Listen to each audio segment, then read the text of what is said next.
오늘 우리에게 해주시는 축복과 은혜의 말씀은 사도행전 5장 1절에서 11절의 말씀입니다.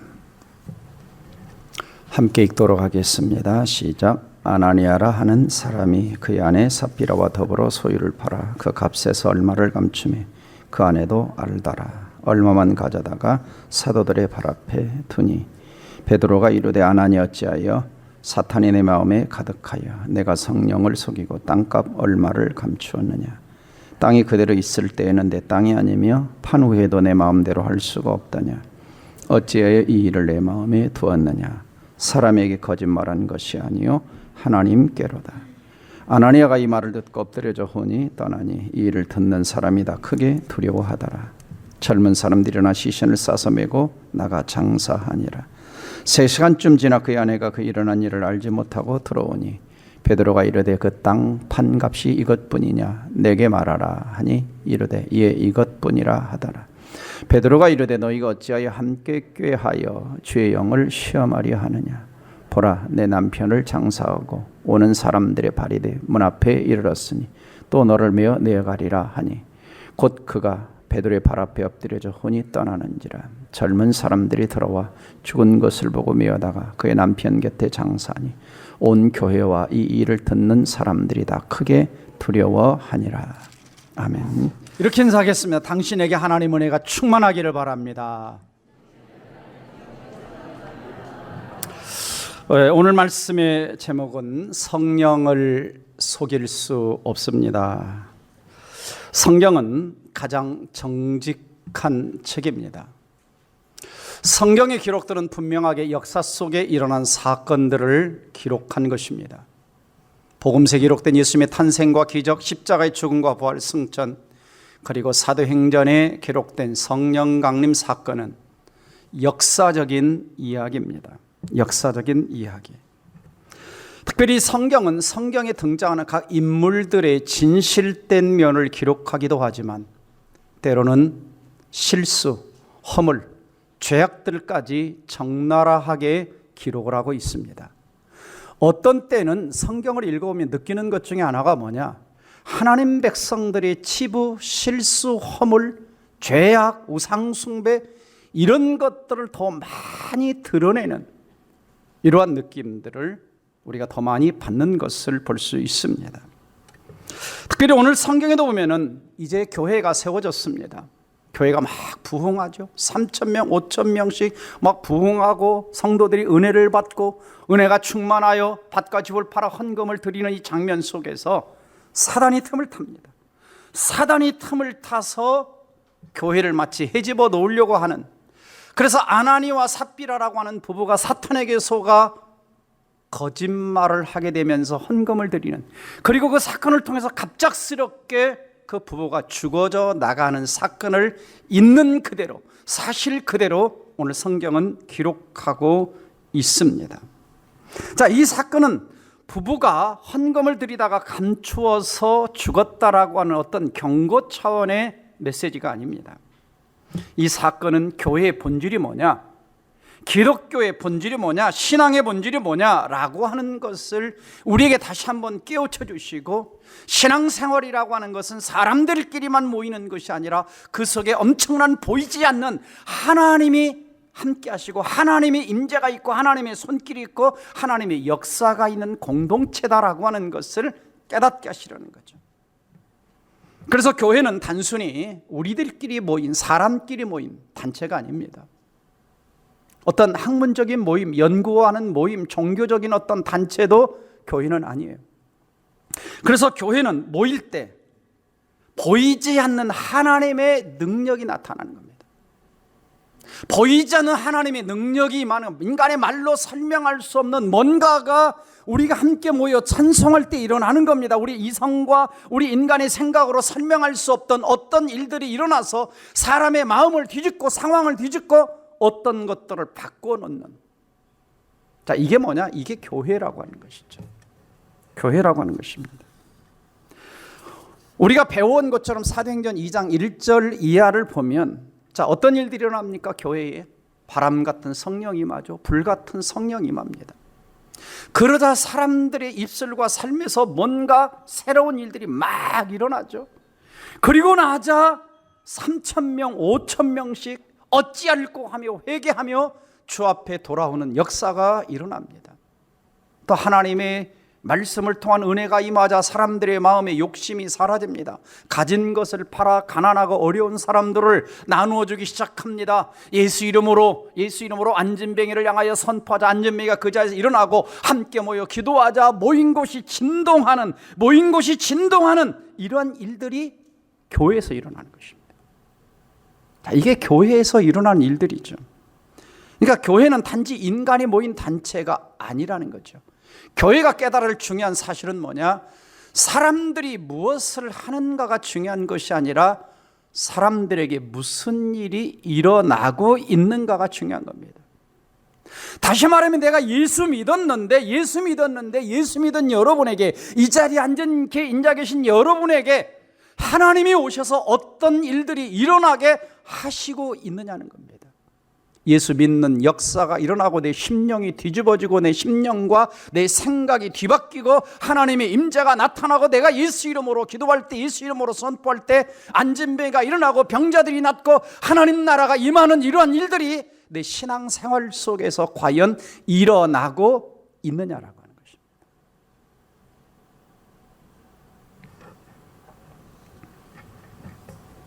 사도행전 5장의 아나니아 삽비라 사건은 눈에 보이는 것이 전부가 아니라 보이지 않는 하나님의 개입이 있는, 하나님의 간섭이 있는 사건이라는 것입니다. 자, 오늘 본문의 이야기를 간단하게 요약을 해보면, 자, 아나니아와 삽비라라고 하는 부부가 등장을 합니다. 교회 공동체 안에서 지난 4장에 배운 것처럼 다른 분들이 밭과 집을 팔아 헌금하는 걸 보고 자기들도 소유를 팔아 헌금을 드리다가 마음에 사탄이 틈을 탄 겁니다. 사탄이 틈을 타가지고 소유의 얼마를 감춰놓고 하나님 앞에 헌금을 드렸어요. 이 사실을 베드로가 아나니아를 볼 때에 성령께서 그 안에 다 가르쳐 주신 겁니다. 성령께서 가르쳐 주셔서 왜 성령을 속이고 사탄이 내 마음에 가득하여 거짓말을 하느냐, 이것은 사람에게 한 것이 아니라 하나님께 거짓말한 것이다, 이렇게 강력하게 지적을 합니다. 그러자 그 자리에서 아나니아가 죽죠. 혼이 떠나버립니다. 그리고 나서 3시간 흐른 후에 아내 삽비라가 이 사실을 모른 채, 남편이 죽은 사실을 모른 채 들어왔습니다. 베드로가 묻죠. 이 하나님 앞에 드린 이 헌금이 전부냐? 내게 정직하게 말해라 라고 이야기를 하죠. 그러자 삽비라가 좀 남편과 다르게 말했더라면 얼마나 좋았을까? 아이고, 아닙니다. 사실은요, 집에 얼마를 좀 감춰놓고 왔거든요. 그랬더라면 괜찮았을 텐데 아내도 똑같이 예, 이것이 전부입니다, 이것뿐입니다 라고 거짓말로 대답을 한 거죠. 이때는 베드로가 직접적인 심판의 선포를 합니다. 그리고는 삽비라의 혼이 그 자리에서 떠나죠. 죽었다는 얘기입니다. 자, 이 일로 인해서 교회 안에 모든 공동체가 하나님에 대한 두려움을 갖고, 그리고 교회 밖에 있는 사람들도 이 소문을 듣고 하나님이 참 두려우신 분이구나 라고 하는 것을 깨달았다라는 이야기가 오늘 성경의 이야기입니다. 자, 왜 하나님은 이 이야기를 우리에게 들려주실까라고 하는 것이죠. 왜 이 이야기를 들려주실까? 자, 지금 잘 보세요. 헌금을 드리고 있습니다. 그렇죠? 근데 이 상황 속에 성령이 헌금을 어떻게 드리는지 알고 계시죠? 그리고 이 상황 속에 지금 사탄이 개입이 있습니다. 사람의 마음에 속임수, 거짓말을 하게 만들어서 속이고 있죠. 그리고 하나님은 또 이 상황 속에 거짓말을 하고 계시다는 걸 다 알고 계십니다. 자, 보이지 않는 지금 어떤 영적 세계가 이 속에 지금 움직이고 있는 거죠. 보이지 않는. 헌금 시간인데 헌금하는 건데 보이지는 않는 지금 성령, 하나님, 사탄, 이런 영의 움직임들이 있습니다. 자, 고린도후서 4장 18절을 보면은 바울이 이런 이야기를 하죠. 우리가 주목하는 것은 보이는 것이 아니요, 우리가 관심에서 주의 깊게 봐야 될 것은 보이는 것이 아니다. 눈에 보이는 것이 아니다. 눈에 보이지 않는 것이다. 눈에 보이는 것은 잠깐이다. 물질의 세상은 잠깐이다. 보이지 않는 것이 영원하다. 그럽니다. 보이지 않는 것이 영원하다. 자, 오늘날 저와 여러분은 물질주의 시대, 눈에 보이는 것이 우리의 삶을 가득 채워진 이런 시대를 살아가고 있죠.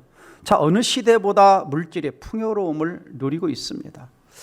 참 대한민국의 이 물질적인 생활 수준을 보면 참 세계 거의 탑을 달려가지 않나 이런 생각을 하게 됩니다. 여러 나라를 가보지만 참 우리나라처럼 밤 12시에도 문 앞에만 나가면 물건을 살 수가 있고 밤에 안전하게 돌아다닐 수 있는 나라가 별로 없습니다.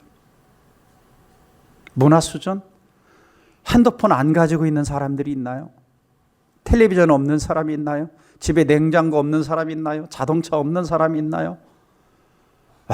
정말 많은 것들이 우리의 삶을 안락하게 만들고 즐겁게 살아가도록 도와줍니다.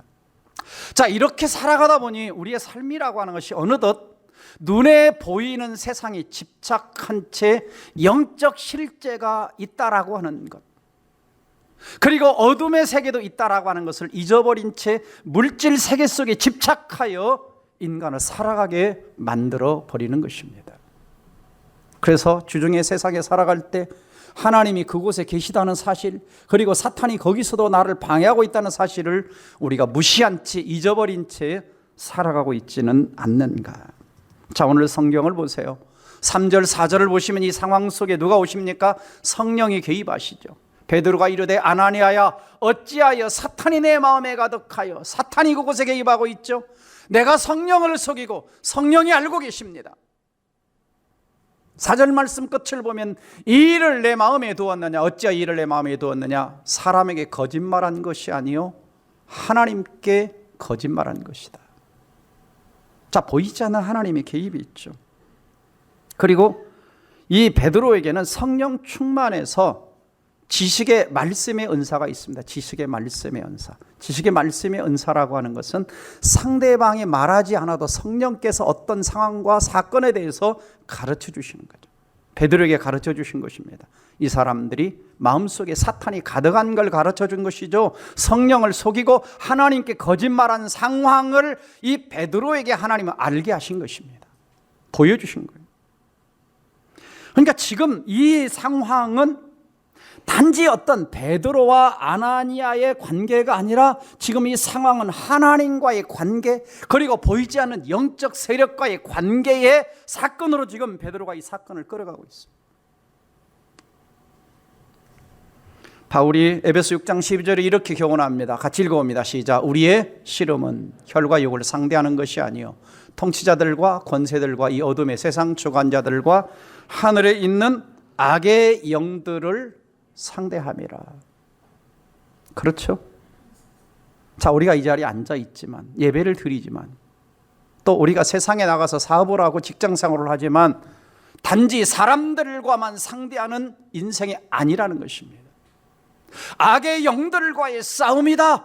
보이지 않는 어둠의 영들과의 싸움이다. 하늘에 있는 악의 영들, 땅에 있는 귀신들, 악령들, 영적 전쟁이라는 거죠. 자, 오늘 본문에 등장하는 주인공은 어떤 사람들입니까? 예루살렘 교회에 소속된 사람들입니다. 아나니아라고 하는 이름의 뜻은 하나님은 자비롭다라는 뜻입니다. 하나님은 자비롭다. 참 이름의 뜻이 얼마나 좋습니까? 그리고 삽비라라고 하는 뜻은 beautiful입니다. beautiful. 정말 이름이 좋죠. 너무 이름이 좋은데 안타까운 것은 자비로운 삶을 살지 못했고 이름처럼 아름다운 삶을 살지를 못했습니다. 사실 그들도 어떤 면에서 사도행전 2장에서부터 쭉 보아온 것처럼 참 모이기를 힘썼던 사람이고 함께 떡을 떼며 함께 찬양하며 함께 가진 것을 가져와 가난한 자를 한때 돕기도 했던 하나님 은혜를 함께 받았던 사람들이었을 것입니다. 그렇죠? 그런데 그들의 삶을 보면 아름답게 인생을 마무리하지 못했습니다. 그래서 참 우리가 이 땅에 살아갈 때에 이 땅에 잘 사는 것도 중요하지만 인생을 아름답게 마무리하는 것도 참 중요하죠. 어제도 저희 교회 어르신 91살 되신 어르신 장례를 진행하면서 가족들이 그러시더라고요.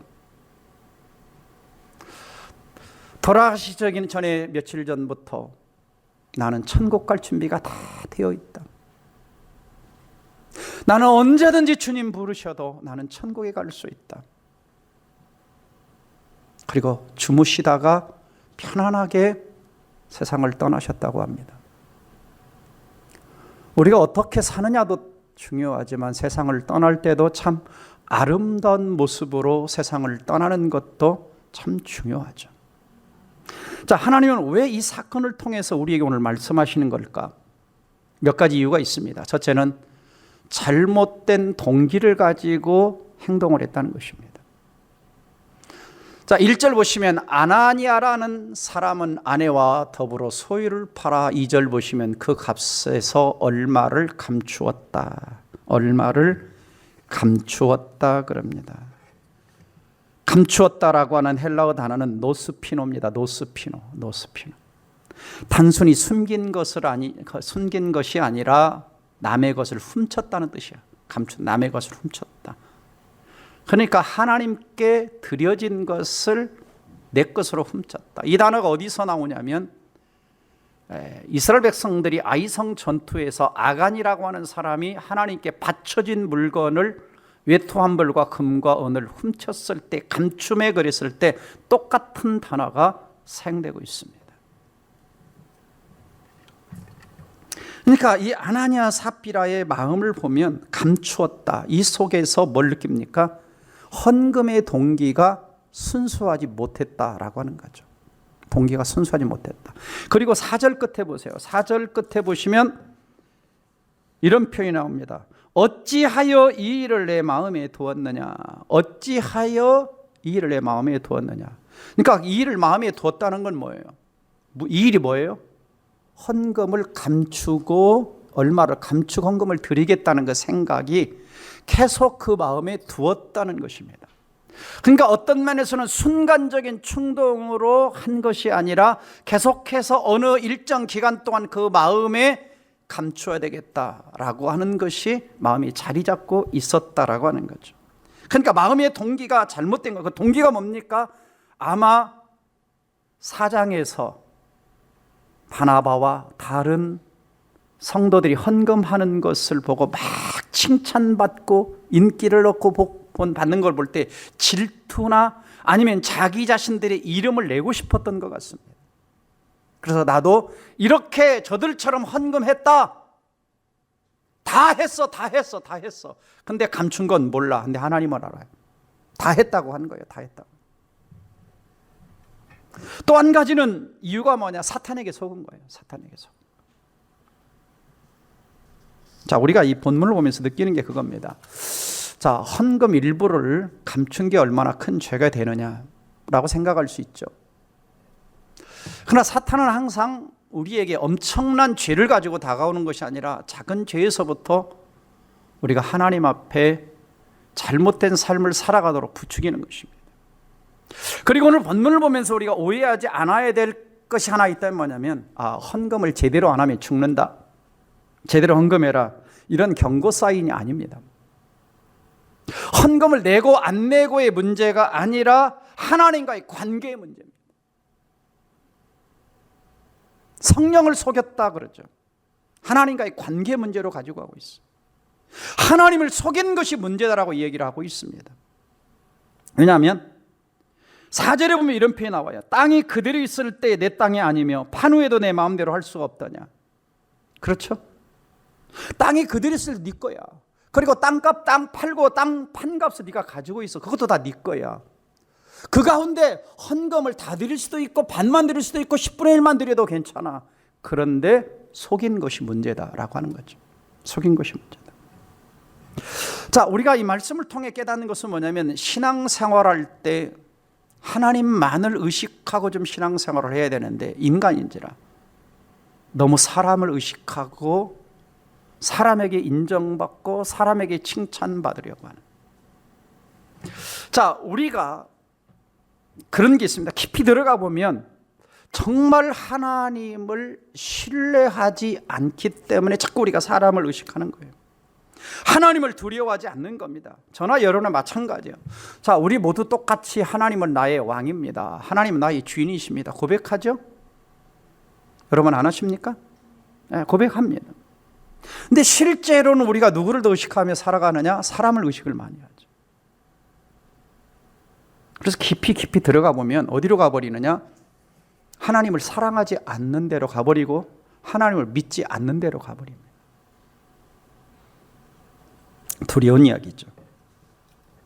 그래서 저나 여러분은 이런 말씀을 보면서 나의 신앙생활의 동기가 뭐냐? 헌신의 동기가 뭐냐? 헌금의 동기가 뭐냐? 돌아볼 필요가 있는 것이죠. 자, 예수님은 이렇게 말씀하셨습니다. 마태복음 6장 1절 같이 읽어봅니다. 사람에게 보이려고 그들 앞에서 너희 의를 행하지 않도록 주의하라. 그리하지 않으면 하늘에 계신 너희 아버지께 상을 얻지 못하느니라. 사람에게 보이려고. 자, 이 이하 9절에서 뭐가 나오냐면 하나는 구제가 나와요. 다른 사람을 도울 때 사람이 보이려고. 하나는 금식 기도가 나옵니다. 사람에게 보이려고. 사람에게 보이려는 것은 너희 의를 나타내는 것이다. 그러면 하나님께 상이 없다 그럽니다. 하나님께 상이 없다. 그러니까 첫 번째 이 아나니아 삽비라의 문제의 동기의 문제입니다. 동기. 무슨 동기로 이런 일을 했느냐? 사람에게 자기 이름, 자기 영광, 자기 명예. 두 번째는 거짓의 문제입니다. 거짓의 문제. 자, 3절 보시면 성령을 속였다 그럽니다. 성령을 속였다. 4절 보시면 사람에게 거짓말한 것이 아니요 하나님께 거짓말했다. 또 8절 보면 삽비라가 나중에 들어왔잖아요. 베드로가 묻죠. 그 땅 판값이 이것뿐이냐? 내게 말하라. 이르되 예 이것뿐입니다 그럽니다. 예 이것뿐입니다. 뭐라고 좀 말했으면 좋았을까요? 남편하고 좀 다르게? 사실은요 우리 남편하고 이렇게 짰는데 제가 생각해 보니까 그건 잘못된 것 같아요. 베드로 사도님 사실은요 얼마를 감추고 왔어요. 정말 하나님 앞에 죄송합니다.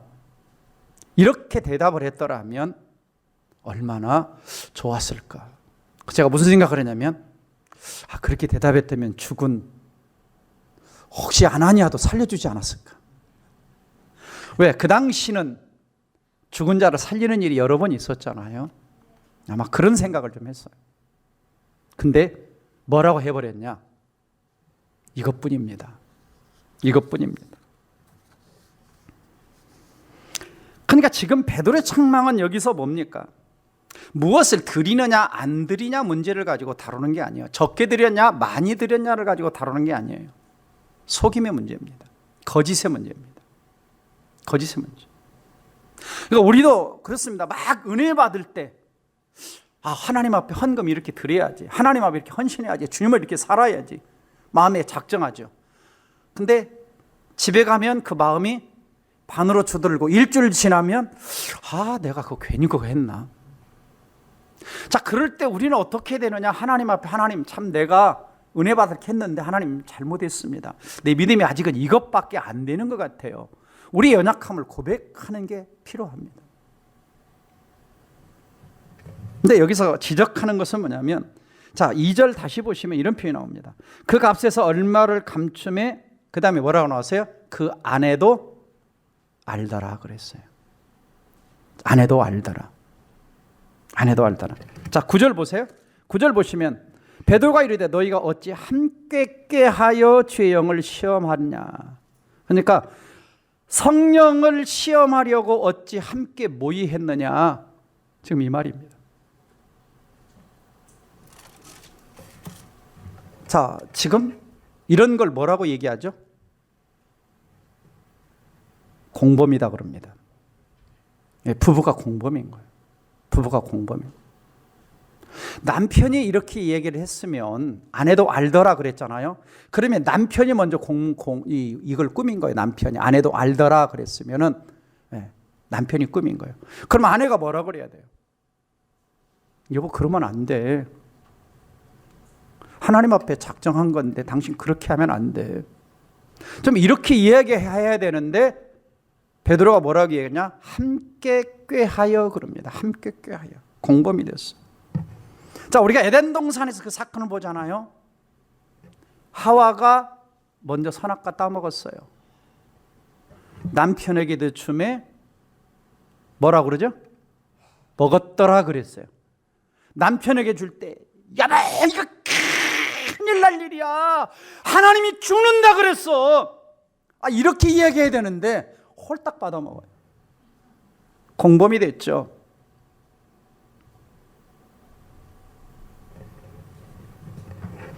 자, 우리가 부부가 믿음이 다 똑같을 수는 없습니다. 근데 똑같이 악해지는 건 문제예요.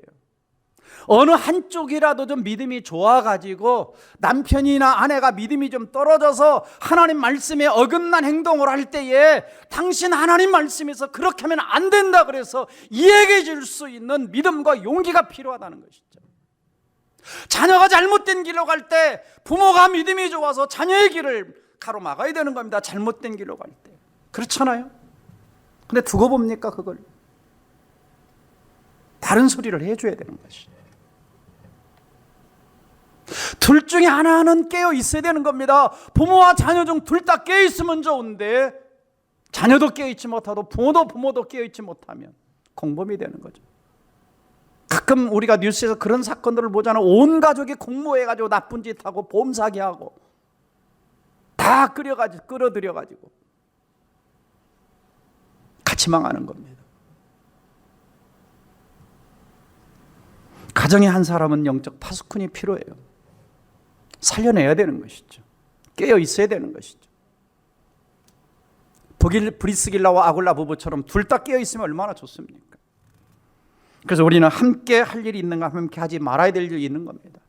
사랑하는 거, 감사하는 거, 은혜, 기도, 믿음, 칭찬, 협력, 주님의 일 함께 하지만은 죄 짓는 일, 불평하는 일, 거짓말하는 일은 함께 해서는 안 되는 것이죠.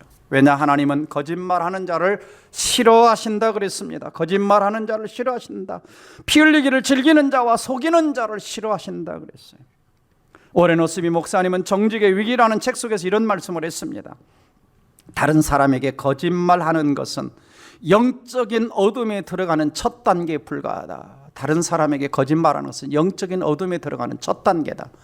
거짓이 계속되면 이제는 꿈에 대는 정도가 아니라 아예 삶의 방식이 돼요. 거짓이 삶의 방식이 되어버립니다. 남을 속이는 위선과 자기 자신을 속이는 표리부동이 계속되고 결국 정직은 침식되고 그 결과 배교 하나님을 거짓말쟁이로 만드는 일이 일어나는 것입니다. 어떤 분이 이런 말을 했습니다. 종종 우리가 신앙생활 중에 설교를 듣다가 기도하다가 찬양을 부르다가 은혜 받을 때가 있다. 은혜 받을 때가 있다. 그때 첫 번째 오는 마음은 하나님이 주신 마음이다. 두 번째 오는 마음은 사탄이 주는 유혹의 마음이다. 세 번째 오는 마음은 첫 번째와 두 번째 마음 사이에서 갈등하게 된다. 무슨 말입니까? 은혜를 받을 때 주님을 위해서 이렇게 살아야지. 근데 집에 가 생각해 보니까 사탄이 틈을 타가 꼭 그렇게 살 필요 있냐? 그 다음에 일주일 지나면 그 사이에서 갈등이 내가 이렇게 살기를 했는데 그렇게 살 필요 있을까? 갈등한다 그랬습니다. 그래서 믿음은 결단이죠. 세 번째, 마귀에게 속았다라고 하는 겁니다. 첫 번째는 동기의 문제였고 두 번째는 거짓의 문제였고 세 번째는 마귀에게 속았다. 어찌하여 사탄이 내 마음속에 가득하여. 자, 이걸 보면 베드로의 마음에도 사탄이 틈찼잖아요. 가룟 유다 같은 완전히 사탄이 사로잡았죠. 자, 우리 마음에도 사탄이 뭐 할 수 있어요? 사로잡을 수 있다는 거죠. 언제? 좋은 일 할 때, 헌금 드리려고 할 때, 전도하려고 할 때, 봉사하려고 할 때, 헌신하려고 할 때, 주님을 위해서 살려고 할 때, 좋은 일 하려고 할 때 사탄이 틈을 털 수 있어. 사탄은 헌금을 하려고 하는데 마음에 사탄이 들어온 겁니다. 들어온 거예요. 그래서 사탄의 공격 대상은 항상 언제요? 뭐냐? 우리의 욕망, 우리의 욕심입니다. 우리 마음에 욕심이 생기면 그때 사탄이 틈을 타는 겁니다. 그래서 우리로 하여금 그릇된 행동과 그릇된 결정과 그릇된 삶의 방식이 나오게 사탄이 만드는 겁니다. 그러니까 우리 마음에 때로 욕심은 뭐냐? 사탄의 먹잇감입니다.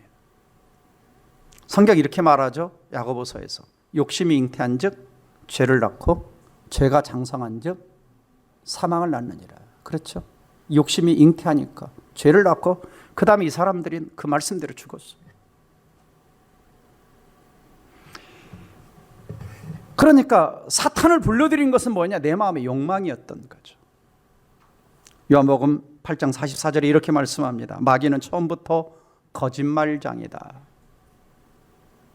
너희는 너희 아비 마귀에게서 났으니 너희 아비 욕심대로 너희도 행하고자 하느니라. 그는 처음부터 살인한 자요 진리가 그 속에 없으므로 진리에 서지 못하고 거짓을 말할 때마다 제 것으로 말하나니 이는 그가 거짓말쟁이요 거짓의 아비가 되었다. 그러니까 거짓말의 배후에는 누가 도사리고 있느냐? 사탄에게 속고 있는 겁니다. 사탄에게 속고 있는 겁니다.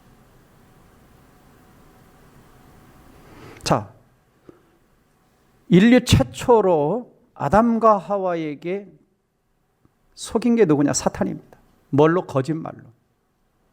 뭐라고 속이느냐? 뱀이 여자에게 이르되 너희가 결코 죽지 아니하리라 그럽니다. 결코 죽지 아니하. 하나님은 반드시 죽는다 그랬는데 사탄은 와서 죽지 않는다 거짓말을 합니다. 하나님 말씀을 왜곡합니다. 너희가 그걸 먹는 날에 눈이 밝아져 하나님같이 되어 선악을 알 줄 하나님이 알기 때문에 못 따먹게 한 거야. 거짓말한 겁니다. 하나님 만드신 최초 인간이 거짓말 때문에 타락한 거예요. 그래서 하나님이 거짓말을 싫어하신 이유도 어쩌면 여기에 있을 것입니다. 저나 여러분이나 우리가 인생을 살아갈 때에 신앙생활을 할 때 잘못할 수 있습니다. 실수할 수 있습니다. 넘어질 수 있습니다. 빨간 거짓말, 하얀 거짓말 할 수 있습니다. 중요한 건 뭐냐? 즉각 하나님 앞에 엎드리는 겁니다. 이게 잘못됐다, 이게 실수했다 그러면은 빨리 엎드리는 게 회개하는 것이 사는 길입니다. 자, 지난번 주까지 우리가 파노라마 석주 배웠잖아. 이스라엘 백성이 결국은 뭐 아주 무너지죠. 북방 이스라엘은 아수리에 망하고 남방 유다는 바벨론에 망하고 왜 망했습니까? 회개하지 않아서 망했습니다. 그래서 항상 성도는 뭐냐? 깨어 있어야 돼요. 영적인 분별력이 있어야 돼요. 제가 금요일마다 영분별의 은사에 대해서 지금 3주를 말씀드렸습니다. 귀신 들림, 영적 분별, 어둠의 세계, 하나님의 음성, 이런 것들에 대해서 3주를 전에 말씀드렸어요. 그래서 우리가 자꾸 듣고 알아야 돼. 분별력이 있어야 그게 내 영혼을 살리고 내 자녀를 살리고 내 가정을 살리고 내 일터를 살려내는 겁니다. 이 분별력이 없으면 넘어지는 거죠. 세상에 얼마나 속임수가 많습니까? 그렇죠? 마지막으로 성령을 속였다는 데 있습니다. 성령을 속였다. 아나니아여 어찌하여 사단이 내 마음에 가득하여 내가 성령을 속이고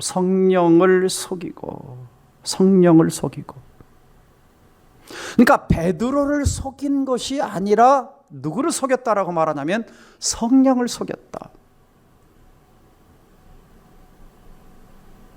자, 우리가 기억해야 될 것은 뭐냐면 우리 생각과 마음 속에서 하나님도 속일 수 있다라고 생각해서는 안 된다는 것입니다. 자, 오늘 말씀의 제목이 뭐라고 그랬어요? 성령을 속일 수 없습니다. 우리는 저나 여러분이나 얼마든지 사람 앞에 가면을 쓸 수가 있어요.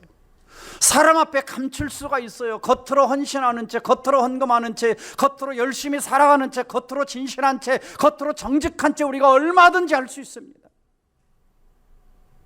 그러나 누구는 속일 수 없느냐? 하나님은 속일 수 없다. 이 말은 무슨 말이냐? 성경의 논리가 그렇습니다. 지금 분명히 베드로에게 거짓말하고 있는데 그것을 성령을 속이고 하나님께 거짓말했다 그럽니다. 자, 그 말은 뭐예요? 자, 목사가 성도에게, 성도가 성도에게, 또는 부모가 자녀에게, 자녀가 부모에게, 아내가 남편에게, 남편이 아내에게 거짓말하는 것은 단지 사람 차원의 문제가 아니라 하나님 차원의 문제라는 거예요. 하나님 평가하시는 거죠. 그 거짓말을 평가하시는 겁니다. 하나님이 듣고 계시는 거죠. 자, 구약 성경에서 우리가 아까 아간 이야기를 했잖아요. 이스라엘 백성들이 여리고 성에서 얼마나 대성을 했습니까? 그리고 조그마한 성 아이성 전투에서 패배합니다. 3,000명의 사람들이 죽어나가요. 몇십 명 패하죠. 3,000명만 올라가라 그랬죠. 그래서 거기 패하고 몇십 명이 죽습니다. 근데 무슨 일 때문에 그랬냐? 아간 때문에 그랬어요. 아간. 자, 전쟁터에 가가지고 거기 어떤 전리품이 있으면 일단 하나님의 것입니다. 하나님 명령하기 전에는 취할 수가 없어요. 그런데 아간이 거기서 아름다운 외투 한 벌, 그 다음에 금과 은을 좀 감추었다 그랬어요. 도둑질한 거예요. 감추었다. 이 감췄다는 단어가 아까 아나니아가 감췄다는 단어가 똑같은 단어라고 그랬죠. 훔친 거예요. 하나님께 바쳐진 물건을 훔친 거예요. 자, 완벽하게 속였다고 생각을 했는데 전쟁에서 패한 겁니다. 여호수아가 기도하죠. 하나님 왜 그렇습니까? 하나님이 다 알고 계시죠. 투표해라. 투표해서 뽑으니까 누가 뽑힙니까? 아간이 뽑혔습니다. 요나가 뽑힌 것처럼 하나님은 정확하게 아시죠. 자기만 죽은 게 아니라 자녀들까지 돌로 다 맞아서 죽습니다. 그리고 그 골짜기를 아골 골짜기라고 이야기를 하죠. 아골 골짜기.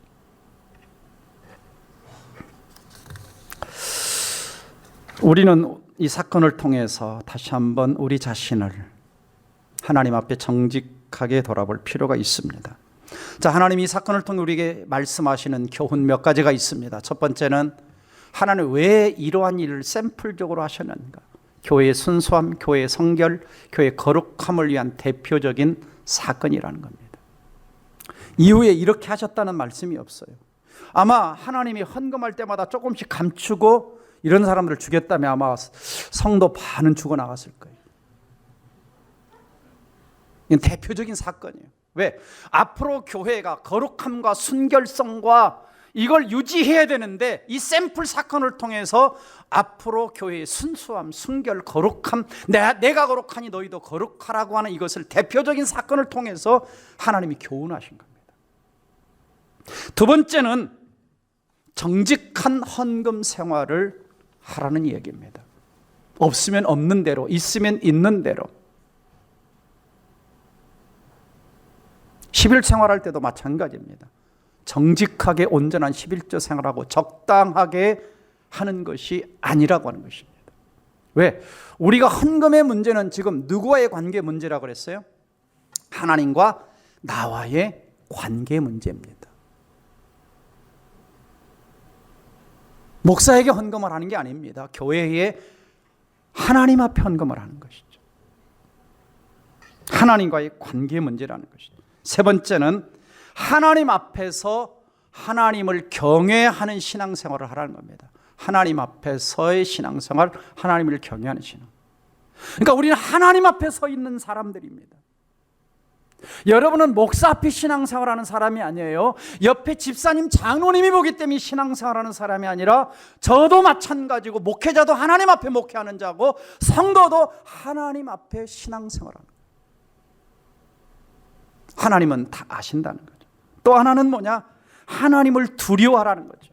자, 다시 이 9절 보시면, 자, 5절 보시면 아나니아가 이 말을 듣고 엎드려져 혼이 떠났습니다. 죽었다는 거죠. 이 일을 듣는 사람이 다 크게 두려워하니라. 속였다, 하나님 앞에 거짓말했다, 이 사건을 들은 겁니다. 또 10절, 11절 말씀, 온 교회와 이 일을 듣는 사람들이, 교회 성도들뿐만 아니라 교회 밖에 세상 사람들까지도 이 사건을 듣고 다 크게 하나님을 두려워하는 것입니다. 신앙생활은 가장 중요한 것 중에 하나가 뭐냐? 하나님을 경외하는 것입니다. 하나님을 경외한다는 말은 영어로 fear라는 단어를 쓰죠. 두려워하다는 단어를 씁니다. 하나님을 1번으로 높여드리고 하나님을 두려워하는 겁니다. 다시 말해서 하나님이 오늘 여기 계시다 생각하고 하나님 앞에서 내가 함부로 살지 않는 행동과 태도가 두려워함입니다. 경외함입니다. 이 자세가 없으면 절대로 신앙이 깊은 차원으로 내려가지 않습니다. 아브라함이 이삭을 바치고 나서야 하나님이 아브라함에게 뭐라고 평가하십니까? 이제야 내가 나를 경외하는 줄을 알겠노라. 그 말은 뭐냐면 이제 정말 네가 나를 두려워할 줄 아는구나. 이제 정말 네가 나를 존경할 줄 아는구나. 이제 정말 네가 나를 높일 줄 아는구나. 그리고 아브라함이 축복을 받죠. 그러니까 우리 신앙의 정점이 어디냐? 하나님을 경외하는 거예요. 그래서 잠언 1장에서 딱 시작하면서 여호와를 경외하는 것이 지혜의 근본이다. 가장 기초다라고 성경이 말씀하고 있는 것입니다. 말씀을 정리합니다. 오늘 메시지의 핵심은 첫 번째는 우리가 헌금의 동기 또는 봉사의 동기가 중요하다. 두 번째는 하나님 앞에서 진실해라. 사람은 몰라도 하나님은 아신다. 세 번째, 헌금 생활이나 신앙 생활에서 마귀에게 속지 말아라. 마귀는 끊임없이 우리 안에 욕망이 들어가면 우리를 속인다. 그리고 결국은 사람을 속이는 것은 단지 사람을 속이는 것이 아니라 성령님을, 하나님을 속이는 것이다. 그리고 오늘 본문을 통한 우리에게 주시는 교훈은 계속해서 우리의 삶에서 교회의 순결과 거룩함을 지켜내라. 그리고 정직한 헌금 생활을 해라. 그리고 하나님 앞에서 하나님을 경외하는, 두려워하는 신앙생활하는 우리 모두가 되기를 주의 이름으로 축복합니다. 기도하겠습니다. 사랑하는 성도 여러분, 하나님이 왜 이렇게 하시는 겁니까? 본질적인 것은 우리를 벌하시는 데 목적이 있지 않습니다. 내가 속였는데 복을 받았다? 그건 하나님이 주시는 복이 아닙니다. 내가 거짓말했는데 복을 받았다? 그것은 진짜 복이 아닙니다. 진짜 하나님이 주시는 복을 받도록 하기 위해서입니다. 진짜 하나님이 주시는 복을 받도록 하기 위해서 하나님이 이러한 일들을 하시는 겁니다. 내가 거짓말로 속여서 하나님 앞에 드렸는데 내가 물질의 복을 받았다? 그건 하나님이 주신 복이 아니라고 하는 것이죠. 하나님은 오늘도 우리에게 정직함을 원하십니다. 물론 우리가 100% 정직할 수는 없을 것입니다. 순간순간 넘어지고 실수합니다. 그럼에도 불구하고 몸부림치는 것입니다. 하나하나 해서 우리가 정직해지려고 몸부림을 치다 보면 정직한 삶으로 가는 것입니다. 이게 보통 선진국이라고 이야기를 하는 거죠. 이 말씀 붙들고 함께 통성으로 기도합니다. 주 앞에서 신앙생활하게 해달라고 기도합니다. 다 같이 기도하겠습니다.